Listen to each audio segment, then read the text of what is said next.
Hello everyone, and welcome to another Helm to Tower video.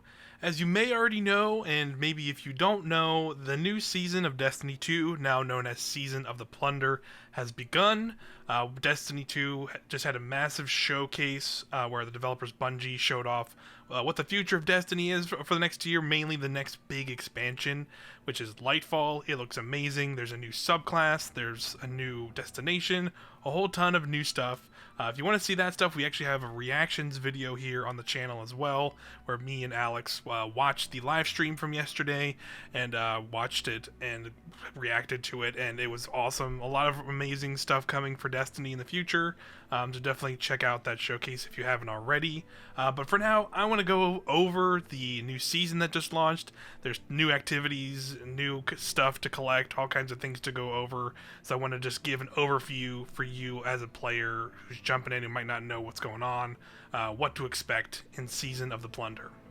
So with the new season, as always, there's new activities to jump into after you do a kind of initial quest. That quest will give you some ideas of what you'll need to be doing to grind out the new loot and get through the new story quests for the season and get access to that stuff. Mainly the loop is you're going to be collecting more currencies, as always with Destiny.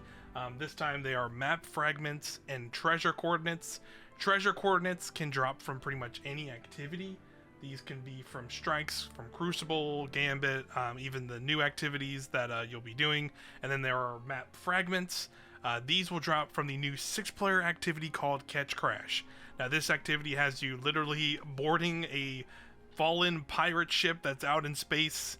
It's really epic. It's a bigger scale than kind of the more recent seasons have had us do, and I think it's really awesome visually, as you'll see here in the gameplay. But basically, you and 6 other players will be doing various objectives on board this ship. I'm assuming, like other seasonal activities, it'll change a little bit each week. This week, at the end, you'll be fighting this big pirate shank called I, which is a very fun pirate pun. There's a lot of pirate themes, as you'll see in Season of the Plunder this time around. I love that Bungie's doing that. It's great. But basically, there's a couple different objectives. One is a room where you're fighting these 2 tanks, and they will basically get a overshield at a certain point in the battle, and you'll need to grab these the fallen missile launchers and destroy the generators that are making these shields, so you can defeat them. So there's little mini objectives in each of these rooms. They're pretty standard Destiny things, so I think you can get a grasp of some of those pretty easily if you're familiar with some of those mechanics for sure. But basically, once you complete that, you'll get some map fragments at the end of the event, and then you can take your map fragments and treasure coordinates and put that into the new quest item you have gotten, which is called the Captain's Atlas. So this will be in your quest tab. What you're going to do is go into the quest tab, go into the details of this Captain's Atlas, and then you're going to pick a treasure map. Once you have socketed in this treasure map, you will then go and do the other activity, which is called Expeditions. This seems like, again, it'll be another thing where as we progress through the weeks in the storyline, we'll be doing different one of these because it is labeled as an expedition playlist. So I'm assuming there will be multiple expeditions over the season introduced, which is pretty fun. And this is basically a kind of you're defending a convoy, essentially, in the one we're doing now on Europa, where you are getting these treasure hoard engrams as you're drilling out treasure from these pirates that you're literally looting from, and basically hauling it into this little convoy you're protecting as you go to these various points. And then at the end of it, you fight the kind of the bigger boss, and once you take them down, then you will see here you can open up multiple chests as long as you have that treasure map, and you can even open additional chests depending on the treasure map you socketed. So it seems like you'll be able to get different kinds of treasure maps probably as the season progresses, and you do more storyline things, you'll get more access to different treasure maps. For instance, I just have these 2 ones for now, and this one just gives me additional glimmer and a weapon drop, so I'm assuming there will be more stuff like getting focused armor or focused weapons, maybe even craftable weapon patterns and stuff from those. So there'll definitely be a lot of loot and better rewards as the weeks progress for this activity, but it is pretty fun baseline. Again, I think overall my thoughts are on these 2 activities so far that I've played. They're a lot of fun. They definitely have a more epic scale than the previous Season of the Haunted, which was kind of more just like a general public event.